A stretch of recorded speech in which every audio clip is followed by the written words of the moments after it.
Sir నమస్తే అండి. నమస్తే సార్. నేను జగన్మోహన్ రెడ్డి గారు మాట్లాడుతూ ఏదైతే హార్బర్లు అనేది నా మానసిక పుత్రికలో నేనే తీసుకొచ్చాను, దాదాపు 20,000 కోట్లతోటి నేను కలగన్న ఇవన్నీ చంద్రబాబు నాయుడు గారు వచ్చి చెడగొడుతున్నారు వీటిని అనే మాట అయితే అన్నారు కదా, నిజమే అంటారు? అది గత 5 సంవత్సరాల నుంచి ఏమైపోయినాయండి? గత 5 సంవత్సరాల నుంచి ఆయన చేస్తానన్నటువంటి పనులు ఏమైపోయినాయి? ఆయన అధికారంలో 5 సంవత్సరాలు ఉన్నాడుగా, ఎందుకని కాలేదు చెప్పండి?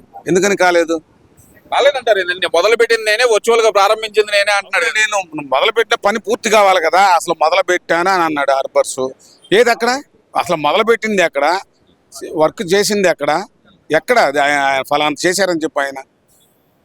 అదేంటి సార్, అక్కడ అన్ని మత్స్యకారులకు అండగా నిలబడింది మేము ఫిష్ మార్ట్లు పెట్టి వాళ్ళని కోటేశ్వరంలో చేసాం అంటున్నారు కదా సార్. ఎక్కడండి ఫిష్ మార్ట్ పెట్టింది? ఇప్పుడు ఆయన అమర్నాథ్ రెడ్డి గారు హోమ్ మినిస్టర్, మన ఆర్థిక మినిస్టర్గా ఉన్నప్పుడు ఒడియాలు, చేపల మార్కెట్లు, ఒడియాల మార్కెట్లు, ఏంటి మరి ఏంటి అప్పడాలు, ఇలాంటివన్నీ అసెంబ్లీలో చదివాడు కదా. అప్పడాలని, చేపల్ని, ఒడియాలని ఇలాంటి సంస్థలు మేము పెడుతున్నామని చెప్తే అది ఎట్లా అదండి? ఇప్పుడు నీకు సంస్థలు అంటే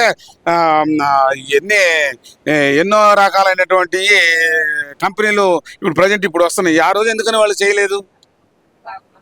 ఎందుకని చేయలేదు సార్? అదే సార్, వాళ్ళు అంటుంది ఏంటంటే కనుక ఈ హార్బర్లు, ఫిషింగ్ హార్బర్లు మత్స్యకారుల కోసం తెచ్చింది నేనే, వాళ్ళని కోటీశ్వరులను చేయటానికమే ఫిష్ మార్ట్లను తెచ్చి వాళ్ళని కోటీశ్వరులను చేశాను నేను అనే మాట నేను ఆయన మాట్లాడండి. ఒక్కళ్ళని చెప్పను, వాళ్ళు కోటీశ్వరులు అయిన వాళ్ళు ఒక్కళ్ళని చెప్పను, ఫలానా మేము ఇది తీసుకున్నాము, ఇది చేసామని చెప్పను సార్, చెప్పను. ఇప్పుడు ఇక్కడ డెవలప్మెంట్ ఇక్కడ పార్టీల పరంగా కాదు, ఇక్కడ డెవలప్మెంట్ అనేది ఎలా ఉన్నది? ఇప్పుడు ఆ వైసీపీ గవర్నమెంటా, లేకపోతే బీజేపీ గవర్నమెంటా, లేకపోతే టీడీపీయా, లేకపోతే కమ్యూనిస్టా, లేకపోతే జనసేన అనేది కాదు. డెవలప్మెంట్ ఎక్కడి నుంచి జరుగుతున్నది మీరు ఆలోచించండి ఒకసారి. ఇప్పుడు రాజధాని అన్నాడు, అసెంబ్లీలో నేను 100% 30,000 ఎకరాలు ఉంటే నేను దాన్ని యాక్సెప్ట్ చేస్తున్నాను, దానికి నేను ఆమోదం చెప్తున్నాను, మీరు ఇక్కడ పెట్టడం మాకు సంతోషదాయకం అని చెప్పని మనతో అక్కడ అసెంబ్లీలో ఆయన మాట్లాడటం జరిగింది కదా. ఇప్పుడు ఏది మరి? ఇప్పుడు ఏమంటున్నాడు కదా, హైవే పక్కన కట్టుకుంటే అయిపోతుంది కదా, మచిలీపట్నం, విజయవాడ, గుంటూరు, మావికన్నా అంటున్నాడు కదండి. ఇప్పుడు ఆ రోజు మావిగానే నువ్వు తీసుకురాలేదు, ఆ రోజు మచిలీపట్నం, విజయవాడ, గుంటూరు ఎందుకని నువ్వు చేయలేదు? ఏమండి, అది కాదండి, అప్పుడేమన్నా 3 రాజధానులు అన్నారు, అప్పుడేమన్నా 3 రాజధానులు అన్నారు, ఇప్పుడేమన్నా మావిగన్నాని 3 చోట్ల అంటున్నారు. అక్కడ అసలు అది ఒక ఎండబావుల్లాగా చెప్పడం తప్పితే ఏదన్నా దానికి ఒక సానుకూలత అయినటువంటిది ఏదైనా ఫలానా ఉన్నదా? రాజధానిలో ఈరోజు వర్క్లు ఎలా నడుస్తున్నాయి మీరు చూస్తున్నారు కదా. ఇక్కడ పార్టీ పరంగా కాదు, అక్కడ వర్క్స్ ఎలా నడుస్తున్నాయి అనేది చూస్తున్నాం. ఇప్పుడు సంక్షేమ పథకాలు అన్నారు, ఇప్పుడు మీ నాన్న సంపాదించాడండి, మీ నాన్న సంపాదించి ఒక 100 ఎకరం ఇచ్చాడు. ఒక 100 ఎకరం ఇస్తే దాని నుంచి పంటను పండించి మీరు దాన్ని జనానికి ఇవ్వాలా.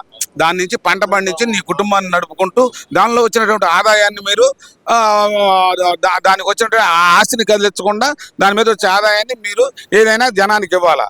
అంతేగాని మీ నాన్న ఇచ్చిన 100 ఎకరాలు మొత్తం పూర్తిగా మొత్తం రాసేస్తే బస్టాండ్లు, రిజిస్టర్ ఆఫీసులు, మరి ఎల్ఐసి ఫండ్స్, మరి మన విద్య, మన టీచర్స్ ఫండ్స్ మొత్తం A to Z మీరు ఖజానా అంతా ఖాళీ చేశారు. మరి ఎట్లా అండి అది? మీ టైంలో మరి రకరకాలైనటువంటి ఇవి జరిగినాయి, మీరు ఇచ్చారు, సంక్షేమ పథకాలు ఇచ్చారని నేను కాదంటల్లా. సంక్షేమ పథకాలు ఇస్తే ఉన్నటువంటి ఆశని పంచితే ఎట్టండి? దాని సంపద సృష్టించాలా. సంపద సృష్టిస్తే దానికి ఏంటనేది ఆ సంపద నుంచి మళ్ళీ నువ్వు డెవలప్మెంట్ చెయ్యాలి. అంతేగాని నువ్వు సంపదని వాళ్ళకి దోచేసి ఇచ్చేస్తే నీకు వెనకమాల నీ కుటుంబం కానీ రాష్ట్రం కానీ ఎలా ముందుకెళ్ళిపోద్ది? ఇప్పుడు నీ తండ్రి 100 ఎకరాలు ఇస్తే మొత్తం కాజేస్తే దాని నుంచి వచ్చే ఆదాయాన్ని మీరు దాన్ని డెవలప్మెంట్కి దాన్ని చేసుకోవాలనేది విధానం మనకు ఉండాలి. అదేం సార్, ఆయన డెవలప్మెంట్ లో మేమే ముందున్నాం, కూటమి ప్రభుత్వం వచ్చిన తర్వాత ఆ డెవలప్మెంట్ అనేది లేదు, పారిశ్రామికంగా అనేది కుంటుపడిపోతుంది, పారిశ్రామికవేత్తలు భయపడుతున్నారు ఈ కూటమి కమిషన్ల దెబ్బకి అనే మాట అంటున్నారు కదా. మరి ఎక్కడ భయపడుతున్నారంటే గూగుల్ కంపెనీ వచ్చింది కదా, ఎక్కడ అలాంటి కంపెనీలు ఎన్నో వచ్చినాయి కదా. అవన్నీ మా ఘనత అంటున్నారు కదా సార్. మీకనేది ఎట్లా అవుద్దండి? ఆ రోజు మీరు ఎందుకు చేయలేదు? ఆ రోజు మీరు చేయలేదు కదండి.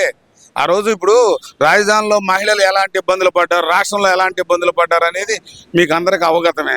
ఇప్పుడు దానికి రాజధానిలో ఎలాంటి, ఇప్పుడు అసెంబ్లీ భవనాలు కడుతున్నారు, కోర్టు భవనాలు కడుతున్నారు, మరి రకరకాలైనటువంటి క్వార్టర్స్ కడుతున్నారు.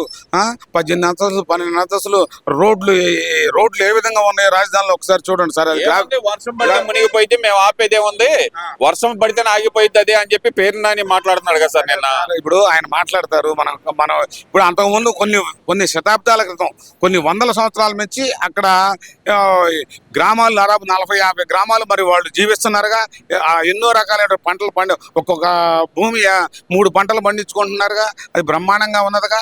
ఒక్క రూపాయి కూడా ఎవరిని గవర్నమెంట్ తీసుకోకుండా, ఒక్క రూపాయి కూడా చెడకుండా మరి రాజధానికి భూములు వాళ్ళు ఇచ్చారు అంటే ప్రపంచ చరిత్రలో ఏ రాష్ట్రంలో కానీ ప్రపంచంలో ఎక్కడైనా జరిగిందా? గవర్నమెంట్ ఫండ్ తీయకుండా వాళ్ళ దగ్గర ఉన్నటువంటి భూములు తీసుకొని వాళ్ళు స్వచ్ఛందంగా ఇచ్చారు. దానికి మనం ఆక్షేపించాల్సిన పని లేదుగా. మరి వాళ్ళ భూములు ఇచ్చిన వాళ్ళని ఎన్నో రకాలుగా ఇబ్బందులు పెట్టి వాళ్ళు ఏదో వెంకటేశ్వర స్వామి దగ్గర కానీ, ఆ స్వామి దగ్గర కానీ, ఈ స్వామి దగ్గర ర్యాలీలు పెట్టుకొని పోతుంటే బయటికి రానియకుండా ఎన్నో రకాలుగా ఇబ్బందులు పెట్టి అట్లా జరిగింది. అది అది అది అది ఎవరు కూడా చేయకూడదు. ఎవరి యొక్క దీన్ని వాళ్ళు ముందుకు తీసుకెళ్ళాలి. భగవంతుడు అనేవాడు ఎక్కడైనా ఒక్కడే. వాళ్ళ దారిలో మనం బస్ స్టాండ్కి వెళ్తున్నాం, ఒకడు బస్సు ఎక్కి వెళ్తాడు, ఒకడు ఏమైనా లారీ ఎక్కి వెళ్తాడు, ఒకడు కారు వేసుకెళ్తాడు, ఒకడు బండి వేసుకొని వెళ్తాడు. గమ్యం ఒకటే. ఇప్పుడు పార్టీల విధానాలు గమ్యం కూడా ఒకటే.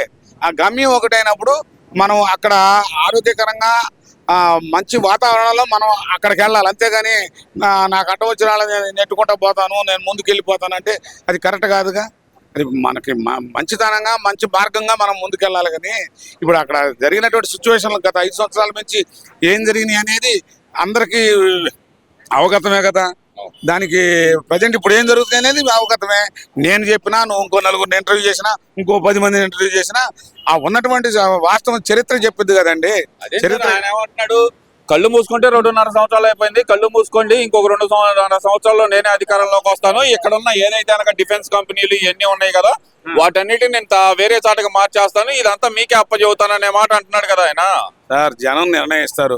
ఇప్పుడు 3 సంవత్సరాలు కళ్ళు మూసుకుంటే అయిపోతుందా లేదా అనేది అది ప్రజలు నిర్ణయిస్తారు. మన చేతుల్లో ఏముండదు.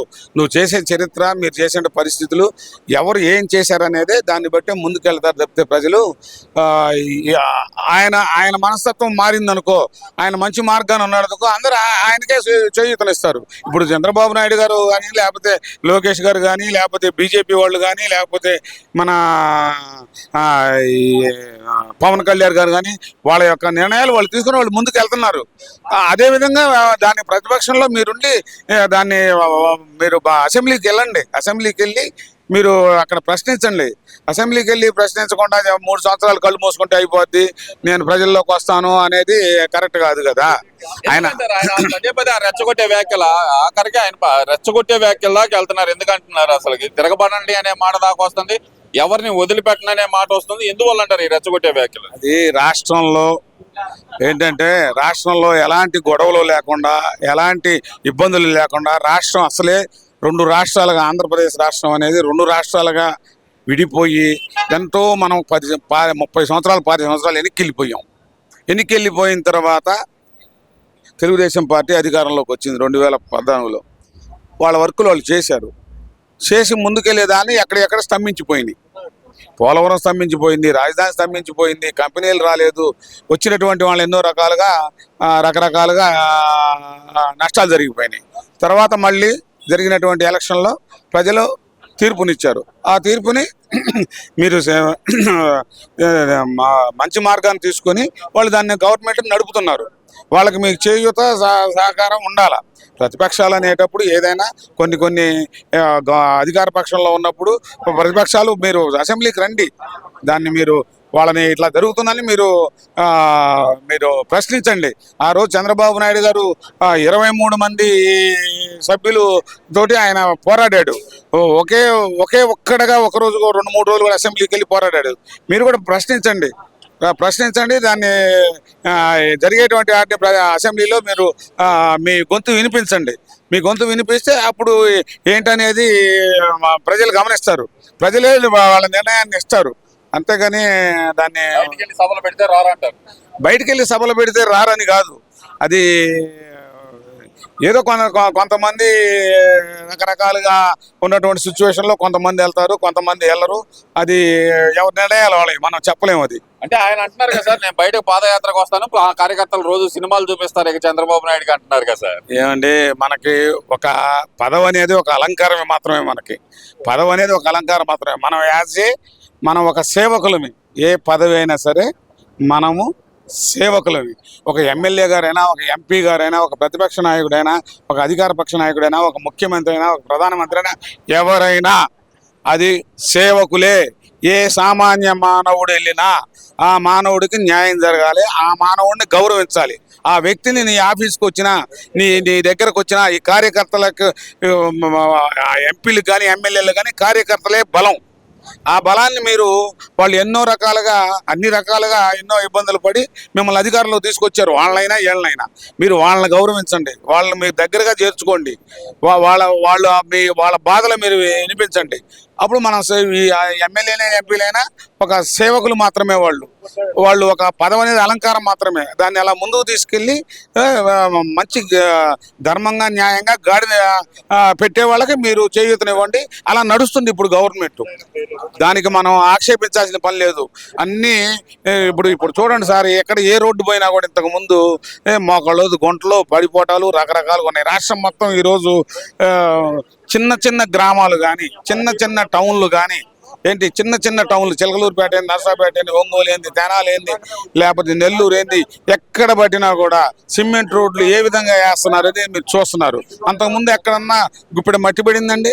మరి టౌన్లో ఉన్నటువంటి ఎక్కడ పట్టినా కూడా మన నెయ్యి పోస్తే ఎత్తుకునేట్టుగా రోడ్లు తయారైనాయి. మీరు గమనిస్తున్నారు.